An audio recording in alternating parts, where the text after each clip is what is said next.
우리 앞뒤 좌우에 계신 분들과 함께 인사하겠습니다. 잘 오셨습니다 하고 인사하겠습니다. 다음 주는 제가 설교하진 않지만 창세기 10장 11장을 읽으시면 좋겠습니다. 창세기 10장 11장 족보입니다. 굉장히 헷갈릴 수 있죠. 그런데 이 족보에 비밀이 있습니다. 그래서 꼭 10장 11장을 읽어보시면 도움이 될 겁니다. 하루에 한 번씩만 읽으면 되겠습니다. 그러면 2주 뒤에 제가 설교하니까 그죠? 20번 이상 읽어올 수 있겠다. 그죠? 10장 11장마다 외우는 거 아닙니까? 그죠? 그래서 우리 10장 11장을 읽으시고 그때 함께 은혜를 나누면 좋겠습니다. 오늘 본문은 고민을 좀 많이 했습니다. 그래서 우리 초등부, 중고등부 아이들까지 나눌까 하다가 아무리 본문을 봐도 본문에 없는 것들을 이야기하는 것은 조금 아니다 싶어서 그냥 같이 하기로 했습니다. 오늘 본문은 지난주에 이어서 우리를 아주 당황하게 하는 말씀이지요. 온 세상에 아들이라고는 몇 명 있습니까? 3명밖에 없습니다. 그죠? 아들이라고는 3명밖에 없고 그 중에 한 명이 누굽니까? 몇째 아들입니까? 자, 여러분 셈과 함과 야벳. 첫째는 누굽니까? 셈. 둘째는요? 함. 셋째는요? 야벳. 다 틀렸습니다. 첫째, 둘째, 셋째가 다 틀렸습니다. 나중에 나옵니다. 잠에서 깬 아버지가 아들이 아니라 그 아들의 아들을 저주합니다. 함의 아들 가나안을 저주하죠. 오늘 본문에 여러분 잘 보시면 함이라고 안 합니다. 가나안의 아버지 함. 가나안의 아버지 함. 2번을 그렇게 이야기하고 마지막에 가서는 함의 아들 가나안을 저주하죠. 그러니까 오늘 본문의 핵심은 가나안에 있습니다. 그에 반해 아버지의 벌거벗음을 덮은 자녀들, 옷으로 덮은 2 자녀 셈과 야벳은 복을 받죠. 우리나라 정서로는 좀 이해하기 힘듭니다. 도대체 어느 아버지가 자녀들을 저주하기를 원할까요? 그죠? 저에게 3 딸이 있는데 제가 셋 중에 누구를 저주해야 될까요? 그런 상황이 온다면 그런 부모들은 어떻게 생각합니까? 차라리 내가 아프거나 저주를 받고 말지 이렇게 생각하지 않습니까? 그러니까 우리나라의 정서로는 이해하기 힘든 겁니다. 아무리 잘못했어도 자녀를 위해 목숨도 내어줄 수 있는 사람이 부모인데 이 이스라엘 백성도 부모가 자녀를 사랑하지요. 그런데 노아는 왜 아들이 잘못했는데 손자를 저주할까요? 정답을 이야기하면 명확하게 이거다라고 나오진 않습니다. 그러나 성경의 다른 본문을 통하여 추정해 볼 수는 있습니다. 오늘 본문을 창세기 전체의 맥락에 비추어서 그리고 성경 특별히 모세오경 구약 성경 전체 맥락에 비추어서 한번 살펴보겠습니다. 첫 번째는 저주받은 함의 아들 가나안입니다. 저주받은 함이 아니라 함의 아들 가나안입니다. 자, 먼저 함은 왜 아버지의 벌거벗음을 봤을까요? 22절에 보시면 함이 보고라고 나와 있죠. 여러분, 자녀가 아버지의 나체를 본 것이 그렇게 잘못일까요? 요한아, 김요한. 아니다, 오랜만에 휴가 나온 주한이로 해볼까? 아버지랑 목욕탕 간 적 있나?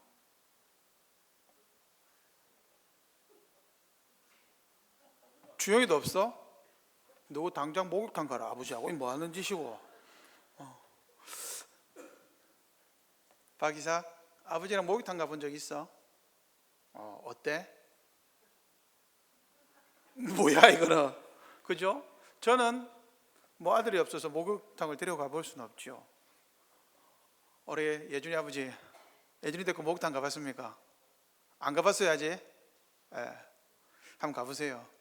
그러면 그 아들들은 전부 다 잘못한 겁니까? 아버지 벗은 몸을 봤잖아요. 이 저주받아야 되는 거 아닙니까? 그죠? 여러분, 함이 아버지를 봤다는 것은 그 정도의 의미가 아니라는 겁니다.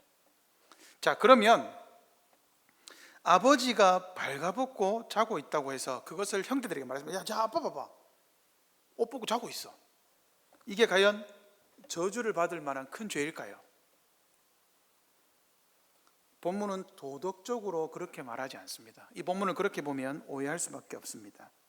자, 분명하게 인식해야 될 것은 뭐냐? 이 본문을 이해하기 위해서 노아의 위치입니다. 노아는 어떤 사람이죠?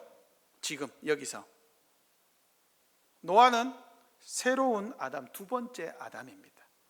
그죠? 창세기 1장에서 하나님이 아담에게 주셨던 복을 노아에게도 주셨죠. 그죠? 노아는 자기를 우리가 지난주에 살펴본 대로 두 번째 아담으로 인식했습니다. 왜요? 복도 똑같고 사명도 똑같습니다. 생육하고 번성하여 땅에 충만해라. 모든 게 똑같으니까 하나님이 내 이름의 의미대로 이 땅을 위로하셨다, 안위하셨다. 그래, 내가 두 번째 아담이다. 그래서 지난주에 살펴본 대로 포도원을 심었고 거기서 포도주를 마시고 안식을 취했습니다. 그러니까 노아는 직분자입니다. 에덴 동산의 첫 번째 교회에서 직분자는 아담이었고 성도는 하와와 그의 두 아들이었습니다. 쫓겨나고 난 이후에 이 두 번째 교회에서 직분자는 노아요, 성도들은 그의 자녀들입니다. 그의 가족들이 성도들입니다. 여러분, 이것은 반드시 교회로 보셔야 됩니다. 그렇지 않으면 오늘 본문을 이해할 수가 없습니다. 그러면 노아가 함의 아들 가나안을 저주했다면 가나안은 죄가 있습니까? 없습니까? 죄가 있습니다. 무엇인지 알 수는 없어요, 정확하게. 그런데 에스겔서에 보면 아비의 죄로 인해 아들에게 저주하지 않겠다 하셨습니다. 아버지가 신 포도주를 먹었는데 자녀가 시다. 자녀가 신 포도주를 먹었는데 아버지가 알고 시다. 그렇게 말하지 않는다 했습니다. 그러니까 가나안을 저주한 것은 분명히 가나안이 죄를 저질렀다는 것을 알 수 있습니다. 뭔지 나타나 있진 않아요. 자, 그러면 함은 아버지를 본 것이 왜 죄가 됩니까? 이게 그냥 눈으로 본 것만이 아닙니다. 노아는 직분자고 자기의 장막에 있습니다.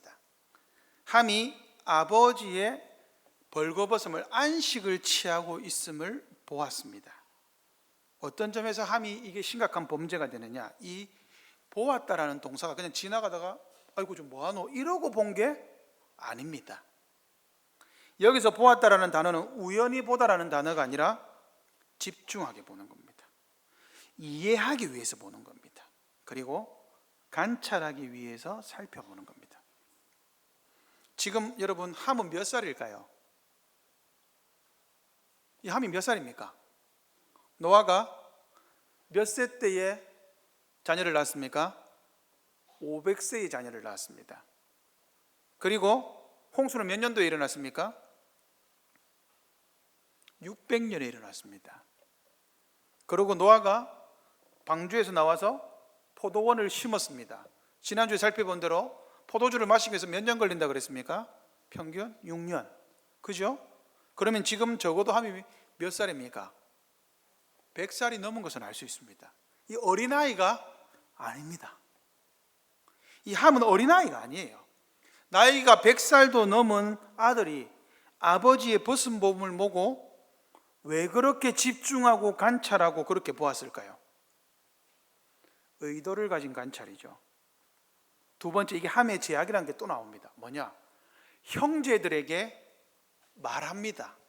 이 말한다는 의미가 뭘까요? 왜 말했을까요? 왜 형제들에게 말했을까요? 흉봤다. 예, 그 정도 차원이 아닙니다. 왜요? 셈과 야벳은 보지 않았습니다. 어떻게 들어갔습니까? 뒷걸음질 쳐서 들어갔습니다. 보지 않기 위해서, 이 보다라는 단어를 중심으로 보면 셈과 야벳은 보지 않기 위해서 엄청난 노력을 합니다. 그리고 뒷걸음질 쳐서 노아로 수치를 옷으로 가렸습니다. 그러니까 이 본문에서 핵심은 보는 것과 보지 않는 것의 차이입니다. 그러면 보았다는 것과 보지 않았다는 것, 이게 왜 그렇게 중요할까요? 여기서. 자, 노아가 누워 있는 곳은 장막입니다. 여러분, 성경에서 장막은요, 단순한 장소가 아닙니다. 아브라함이 하나님의 부르심을 받고 나서 어디에 거했습니까? 그의 장막에 거했습니다. 이삭이 어디에 거했습니까? 그의 장막에서 거했습니다. 에서와 야곱은 어디에서 거했습니까? 성경에서 에서는 들 사람이다, 들에 거했습니다. 야곱은요, 장막에 거했습니다. 이 차이는요, 에서는 들 사람이기 때문에 사람이 덜 됐다는 그게 아닙니다. 야훼, 들에 있는 사람, 야곱은 장막에 있는 사람. 여러분, 야곱이 유약해서 장막에 있었던 게 아닙니다. 이 장막에 있다는 의미는 부모로부터 하나님의 말씀을 가르침을 받는 장소입니다. 우리로 치면 예배당입니다. 노아는 지금 예배당에 누워 있는 거예요. 자기의 교회에서 누워가지고, 자기 집에서 누워가지고 하나님과 교제하고 있는 장소가 장막입니다. 그러면 함이 아버지를 엿봤다는 것은 뭐죠? 아버지의 예배를 조롱한 겁니다. 아버지의 구원받은 행태를 조롱한 겁니다. 아버지가 하나님과 교제하는 것을 조롱한 겁니다. 그렇게 볼 수 있는 이유는 노아가 직분자예요. 지난주에 살펴본 대로 안식을 누리고 있고, 그의 아들이 아버지를 엿본다는 것은 아버지의 권위를 찬탈하는 겁니다. 저따구 모습으로 어떻게 직분자가 될 수 있지? 내가 직분자다라는 겁니다. 여러분, 이 함의 제약이 이 보는 것이요, 아주 질이 나쁜 겁니다. 그냥 한 번에 일어난 사건이 아닙니다.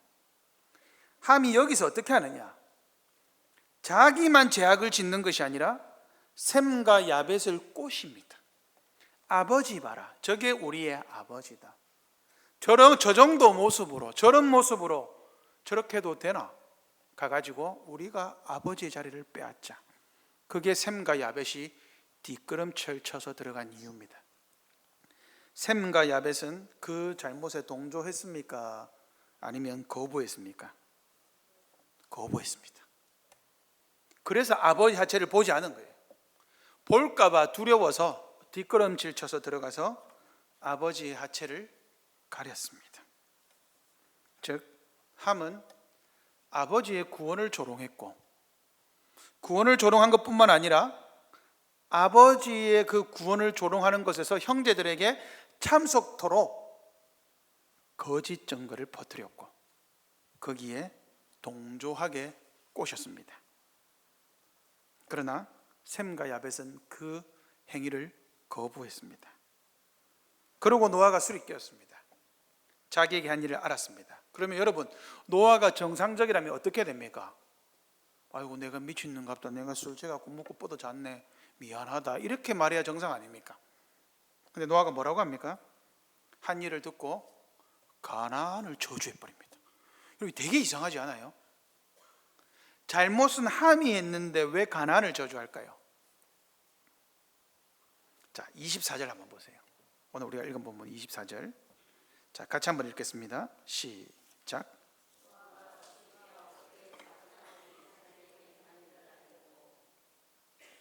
작은 아들이 누굽니까?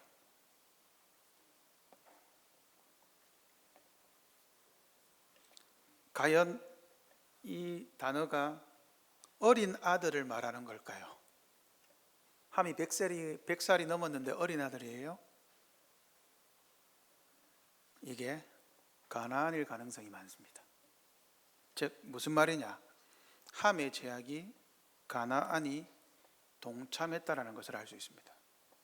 그 자리에 가나안이 있었을 가능성이 아주 농후합니다. 가나안이 잘못을 하지 않았는데 노아가 가나안을 저주할 이유가 전혀 없습니다. 그러면 하나를 더 살펴볼 수 있습니다. 성경에서 부모가 자식을 저주하는 경우가 있을까요? 여러분, 성경에서 부모가 자식을 저주하고 죽음 가운데 내버려 두는 경우가 있습니까? 없습니까? 언제요? 출애굽기 21장 15절. 자기 아버지나 어머니를 치는 자는 반드시 죽일지니라. 자기 아버지나 어머니를 저주하는 자는 반드시 죽일지니라. 두 번 나오죠. 자기의 아버지나 어머니를 치는 자는 죽는다. 17절에 자기의 아버지나 어머니를 저주하는 자도 반드시 죽여라. 출애굽기 21장 15, 17절입니다. 신명기 21장 18절, 21절 이렇게 나옵니다.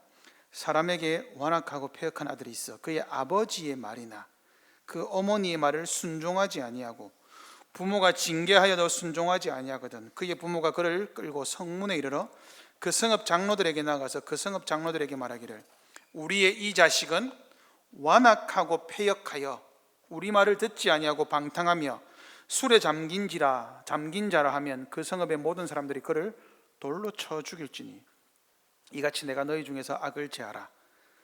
그리하면 온 이스라엘이 듣고 두려워하리라. 두 가지 경우가 있습니다. 어떻게 해요? 부모를 저주하거나 치면 죽습니다. 또 하나는요, 부모의 가르침에 끝까지 불순종하면 죽습니다. 그러면 함이나 가나안은 어디에 해당될까요? 바로 이 두 번째 경우에 해당합니다. 신명기 경우에 해당하죠. 완악하고 패역하여 아버지 노아의 즉 직분자 아버지의 말을 듣지 않는 불순종한 자녀임을 알 수 있습니다. 자, 직분자인 아버지 노아의 가르침에 불순종한 것이 누구다? 함과 가나안입니다. 그래서 아버지의 건의를 찬탈하려 했습니다. 아버지의 건의를 뺏으려고 한 거죠. 더 나아가 형제들로 하여금 자신의 죄악에 동참할 것을 요청했습니다. 여러분, 이 사건이 처음 있는 일이 아닙니다. 언제 이 사건이 있었죠? 언제 있었습니까? 성경에 이와 유사한 사건이 있었습니다. 언제죠? 사탄이 누구를 꼬셨습니까? 하와를 꼬셨습니다. 꼬심받아 넘어갔죠? 하와가 누구를 꼬셨습니까? 아담을 꼬셨죠. 아담이 넘어갔죠. 사탄이 누구를 꼬셨습니까? 함을 꼬셨습니다. 넘어갔죠. 함이 누구를 꼬셨습니까? 아담처럼 자기의 남편을 하와가 자기 남편을 아담처럼 꼬셔야 되는데 꼬셨는데 함이 형제들을 꼬셨는데 형제들은 넘어가지 않았습니다. 왜 셈과 야벳이 복을 받는지 알 수가 있습니다. 그러므로 함은 여기서 누굽니까? 이 사탄의 자손입니다. 창세기 3장 15절이 말하는 여자의 후손과 뱀의 후손 사이에 함이 뱀의 후손임을 정확하게 드러내고 있습니다. 우리가 알 수 있죠. 언약을 받은 백성입니다. 함은 우리로 치면 세례받은 자예요. 방주 안에 탔잖아요. 그런데 여러분, 언약 백성은 모두가 선택받지 않습니다. 이렇게 저주받는 자도 있습니다. 함이 때가 되니 스스로 자신이 뱀의 후손임을 드러내었습니다. 가나안과 함께 하나님의 구원을 경험하고도 하나님의 구원을 조롱하는 자리로 나아가는 거죠. 하와가 그랬고 자기의 남편을 꼬셨습니다. 사탄의 시도는 성공했습니다. 여전히 교회를 넘어뜨리려고 하는 사탄의 세력이 여전히 함을 꼬셨습니다. 하와를 꼬셨듯이 함을 꼬셨습니다. 그런데 하나님께서 셈과 야벳을 통하여 그 일을 성공하지 못하게 했습니다. 셈과 야벳이 교회를 지켰다는 것을 알 수 있습니다. 무엇을 통해서요? 하나님의 말씀을 통해서요. 조금 더 나아가 보죠. 이 본문은 누가 기록했습니까? 모세가 기록했죠. 누구 보라고 기록했습니까? 누구 보라고 기록했죠? 우리가 아닙니다. 누구 보라고 기록했죠? 가나안 땅에 전쟁하러 들어가는 출애굽한 이스라엘 백성들입니다. 그 사람들에게 보고, 그러면 그 사람들이 이 기사를 읽을 때 무엇을 생각했겠습니까? 우리는 셈의 후손이구나. 왜요? 하나님이 노아가 셈의 하나님을 찬양하라고 말하거든요. 우리가 셈의 후손인가 우리가 가나안의 후손인가 굉장히 궁금했겠죠. 그런데 우리가 지금 어디를 쳐들어가요? 가나안 땅을 쳐들어가는 거죠. 가나안 땅에 들어가서 가나안 땅을 정복하는 거죠. 하나님의 말씀대로 되는 것을 보고 있습니다. 가나안이 우리의 조상 때부터 저 뱀의 후손이구나. 여자의 후손이 아니구나. 하나님의 구원을 조롱하는 자들이구나. 그것을 일러주는 거죠. 그래서 성경에서 여러분 가나안은 어떻게 하라고 했습니까? 어린아이로부터 노년이르기까지 가축이라도 전부 다 죽여라. 왜요? 하나님의 진노의 대상입니다. 에서처럼. 왜 그렇습니까? 그들의 불순종입니다. 교회의 말을 듣지 않습니다. 직분자의 말을 듣지 않습니다. 끝까지 듣지 않고 회개하지 않는 완악하고 패역한 자들입니다. 즉 창세기 3장 15절이 말하는 뱀의 후손입니다. 그들이 스스로 그렇게 드러내었습니다. 우리는 어떻습니까? 여러분은 어디에 속합니까? 혹여나 우리는 함처럼 뱀의 후손이 되어서 구원을 베푸시는 하나님의 구원을 조롱하고 있는 것은 아닙니까? 여러분은 조롱하고 있지 않죠? 그런데 여러분, 조롱하지 않더라도 구원을 즐기지 않는 것은 조롱하는 것 아닐까요?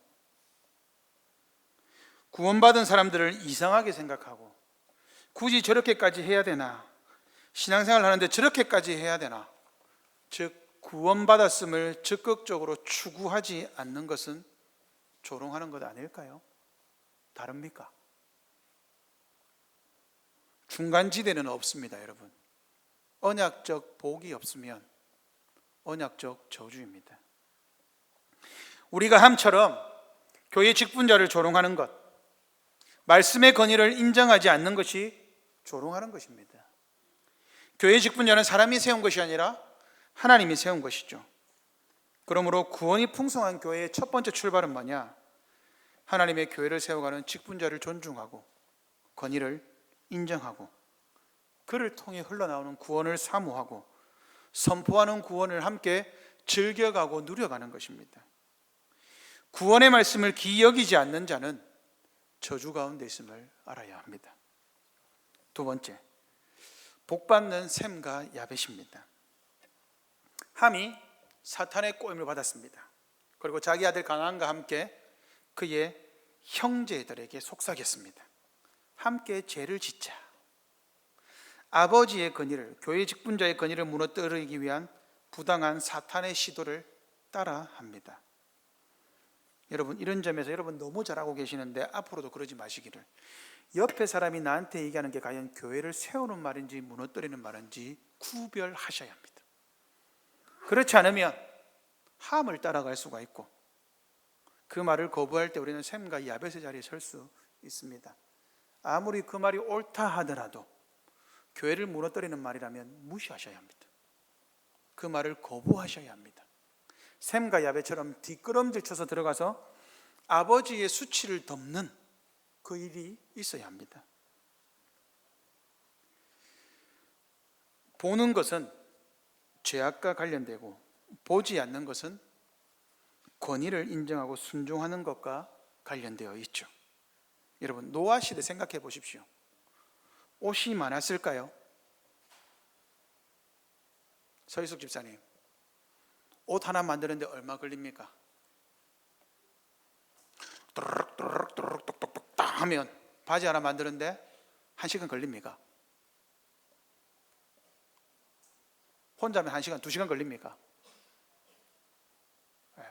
뭐 어쨌든 하루에 한 벌 만든다 칩시다. 노아 시대에 옷을 만드는데 얼마나 걸렸을까요? 여러분, 이때는요, 노아는 패셔니스타가 아닙니다. 오늘 입었더니 땀 흘린다고 해서 내일 옷을 갈아입을 수 있는 그런 형편이 아닙니다. 그때는 천이 있습니까? 오직 천이라고는 짐승을 잡아야죠. 그죠?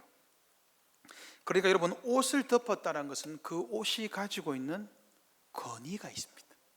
옷은 권위를 상징하고 신분을 상징하죠. 이걸 어디에서 알 수 있습니까? 여러분, 조선시대만 생각해도 알 수 있죠. 저 같은 양반은 뭐 입습니까? 네, 비단 옷 입죠. 그죠? 우리 박 목사님 같이 저 머슴들은 뭐 입습니까? 그죠? 대충 뭐 거죽대기 하나 붙이고 다니잖아요. 옷이 신분이에요. 여러분, 노아 시대는 더하죠. 왕족이 입는 옷은 다를 거 아닙니까? 그러면 야곱이 요셉에게 입힌 채색 옷이 무엇을 의미하는지 알 수가 있습니다. 그 권위입니다. 요셉을 편애한 게 아닙니다. 야곱이 요셉을 편애했다, 천만의 말씀입니다. 채색옷이 상징하는 바가 있어요. 그는 to be continue, 한 30주 후에 하겠습니다. 그러니까 여러분, 옷은 권위를 상징하고 신분을 상징하는 거죠. 여러분, 이 옷하면 무엇이 생각납니까? 노아가 벌거벗고 누워 있는데 그의 옷을 셈과 야벳이 가지고 수치를 가렸습니다. 어떤 사건이 기억나십니까? 주영이 어떤 사건이 생각나노?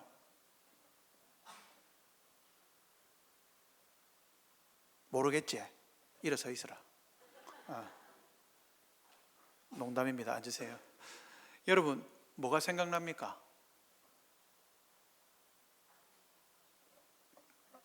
그렇죠. 정확합니다. 하나님이 아담과 하와의 수치를 가리기 위해 가죽옷을 해입혔죠. 지금 셈과 야벳이 한 행동이 하나님의 행동과 동일합니다. 셈과 야벳이 아버지의 수치를 보지 않고 가렸습니다. 아버지의 권위를 상징하고 아버지의 권위를 순복하고, 저렇게 자기들 편에서는 보잘것없다 할지라도 하나님이 세우신 우리의 직분자다, 아버지다 하고 그의 수치를 덮어주었습니다. 여러분, 보는 것 자체가 문제라면요, 장막 안에 안 들어가면 되잖아요.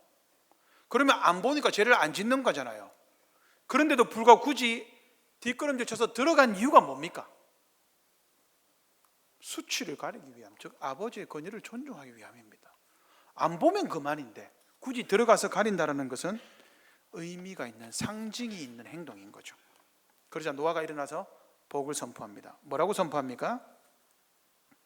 여러분 잘 보십시오. 이 본문이요, 잘하고 잘못해서 저주를 받고 복을 받는 것 1차적으로 그렇게 볼 수 있습니다.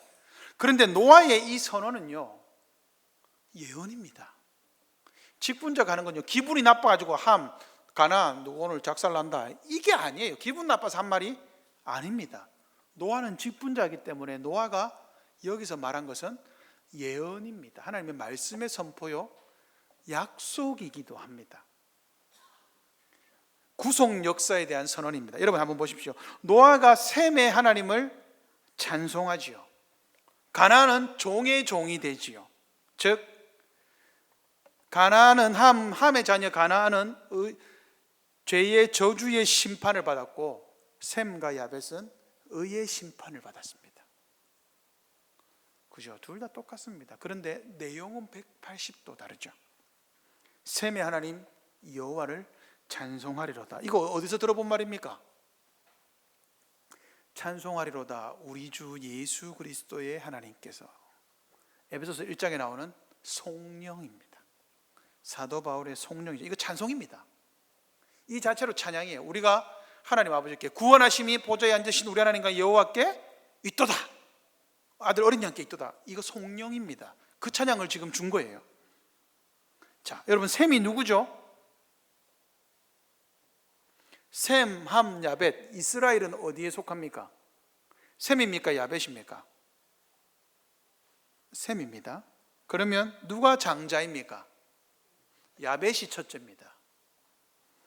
창세기 11장 10절에 보시면 셈의 족보는 이러하니라. 셈은 100세. 셈이 지금 100살입니다. 곧 홍수 후 2년에 아르박삿을 낳았다. 그러면 셈이 몇 년도에 100살입니까? 노아 홍수 이후 602년에, 그죠? 100살입니다. 그러면 셈은 몇 년도에 태어났습니까? 502년. 창세기에 5장에 보시면 노아는 몇 세의 자녀를 낳았습니까? 500세. 그럼 500세에 낳은 자녀는 누굽니까? 야벳입니다. 야벳이 첫째예요. 셈이 둘째고 함이 막내입니다. 이거 이해되세요? 예. 셈과 함과 야벳의 이름 순서를 그렇게 말했지, 이게 첫째, 둘째, 셋째를 말한 게 아닙니다. 첫째는 누구요? 야벳. 둘째는 셈. 셋째는 가나안이고 함입니다. 이렇게 됩니다. 자, 그렇게 보시면 왜 야벳을 장자를 찬송해야지 왜 셈을 찬송합니까? 왜 셈입니까? 야벳이 장자 아닙니까? 하나님의 복은 장자를 통해 흘러가는데, 그러면 야벳이 복을 받아야죠. 왜 셈이 받습니까? 성경의 의도적인 흐름입니다. 둘째가 동생이 형을 대신하는 경우가 많죠. 언제 있습니까? 누가 형입니까? 아브라함은 몇째입니까? 아브라함 동생입니다. 그죠? 아브라함도 첫째가 아닙니다. 이삭은 첫째입니까? 둘째입니까? 둘째죠. 이스마엘 있잖아요. 야곱은요? 첫째입니까? 둘째입니까? 둘째죠. 자, 야곱의 장자는 누굽니까? 루벤이죠. 그런데 누가 장자가 됩니까? 요셉이 됩니다. 요셉이 두 지파 받잖아요. 에브라임과 므낫세. 요셉이 장자 역할을 했다는 거예요. 이것은 무엇을 보여줍니까? 두 번째 것이 첫 번째 것을 대신한다. 자, 그러면 첫째, 하나님에게 첫째 아들 누굽니까? 아담이죠. 둘째 아들은요? 예수 그리스도죠. 이걸 의도적으로 보여주는 거예요. 동생이 두 번째 것이 첫 번째 것을 대신한다. 이걸 모형론이라고 합니다. 우리 이거 웨스트민스터 신앙고백서 7장 언약할 때 했습니다. 구약의 그림자와 모형으로 보여준다. 이게 그림자와 모형입니다. 두 번째, 동생이 형을 대신하는 경우들은 성경에 자주 반복됩니다. 왜요? 의도적으로 그렇게 하는 거예요. 알아라는 거죠. 첫째 아담이 아니라 둘째 아담이다. 이것을 일부러 가리키는 거예요. 그러면 셈의 장막에 누가 머뭅니까? 야벳이 머뭅니다. 야벳만 머뭅니까? 가나안도 머물게 됩니다. 그래야 복을 받아요. 자, 다윗이 형입니까? 다윗은 형입니까? 동생입니까? 동생이죠. 솔로몬은요? 동생입니다. 그죠? 둘째가 첫째를 계속 대신합니다. 자, 그러면 셈이 하나님을 찬양한다는 것은 뭐예요? 이게 도대체? 하나님이, 여러분 이게 굉장히 재밌는 표현이, 성경이요 농담을 잘합니다. 셈의 이름의 뜻은 뭡니까? 셈. 이게 이름입니다. 셈의 이름이 뭐예요? 셈의 이름은 그죠? 여호와다 이렇게 나오는 거예요. 이름이에요. 이름. 하나님의 이름을 셈에게 주신 거예요. 셈의 하나님이 되기로 작정하신 거예요. 우리 구원론 할 때 뭐라고 했습니까? 구원받은 자에게 하나님이 하나님의 이름으로 일컫는 백성 되게 한다. 이게 셈이라는 뜻입니다. 그러면 셈의 자손은 누굽니까? 여러분 왜 창세기 12장에 아브라함이 나오는지 아십니까? 아브라함은 누구 자손이에요? 셈의 자손입니다. 하나님이 아브라함에게 무슨 복을 주시죠? 내가 너를 창대케 하겠다. 셈의 하나님을 찬송하겠다. 똑같습니다. 이걸 계속 지속적으로 연결해 가다 보니까 누가 나와요? 끝에 이스라엘이 보니까 와, 우리가 셈의 자녀들이구나. 하나님의 약속이 노아 때부터 우리에게 있었구나라는 걸 알 수가 있습니다. 그리고 지금 누구를 점령하러 가는 거예요? 가나안을 점령하러 가는 거예요. 가나안은 종의 종이 된다. 저주를 받는 거예요. 하나님의 약속의 구원 역사가 펼쳐지는 것을 보여주는 거예요. 그래서 여기서 하나님이 셈의 하나님을 찬송하리로다라고 말하는 것은 이제부터 하나님이 구원 역사는 셈을 통해서 세워간다라는 겁니다. 그러면 우리는 역사 속에서 셈의 셈족이 얼마나 하나님의 구원을 확실하게 받는지를 확인해야 되겠죠. 그 눈으로 성경을 보십시오. 그러면 10장 11장의 족보를 이해할 수가 있습니다. 10장 11장 바벨탑이 어떻게 나온 사건인지를 알 수가 있습니다. 그걸 읽어보시면 셈족을 중심으로 해서 읽어보십시오. 그러면 놀라운 비밀이 거기에 숨겨져 있습니다. 자, 셈의 후손이 아브라함입니다. 그러면 결국 셈의 후손은 누가 완성합니까? 예수님이 셈의 후손이라는 걸 알 수가 있습니다. 마태복음 1장 아브라함과 다윗의 후손, 자손. 그 말이 일부러 적어놓은 게 아닙니다. 일부러 적어놓은 거죠. 의도적으로 보라고요. 유대인들은 그 본문 보면 바로 압니다. 아브라함과 다윗의 자손, 예수님이 셈족이구나. 바로 압니다. 그러면 예수님을 죽이려고 하는 사람이 누굽니까? 어린 예수님을 가나안 족속으로 대표되는 에서 족속, 에돔의 후손 누굽니까? 헤롯. 이게 창세기와 연관 없는 게 아닙니다, 마태복음이. 그죠? 그래서 이 본문은 이스라엘 백성들을 격려하는 겁니다. 우리가 셈의 후손이고 하나님의 복을 받은 자구나. 그리고 하나님이 우리를 지키셔서 가나안 족속을 우리의 종이 되게 하시는구나. 여러분, 가나안 족속은 누굽니까? 애굽도 가나안 맞습니까? 아닙니까? 맞습니다. 여러분, 제가 왜 애굽을 말했을까요? 바벨론은요, 애굽과 바벨론은 함의 후손입니다. 시편 105편 23절, 이에 이스라엘이 애굽에 들어가며, 그 다음 말이 기가 막힙니다. 야곱이 함의 땅에 나그네가 되었도다. 애굽을 이렇게 출애굽을 이렇게 표현합니다. 105편 27절, 그들이 그들의 백성 중에서 여호와의 표적을 보이고 함의 땅에서 징조들을 행하였도다. 애굽이 함의 땅이라고요.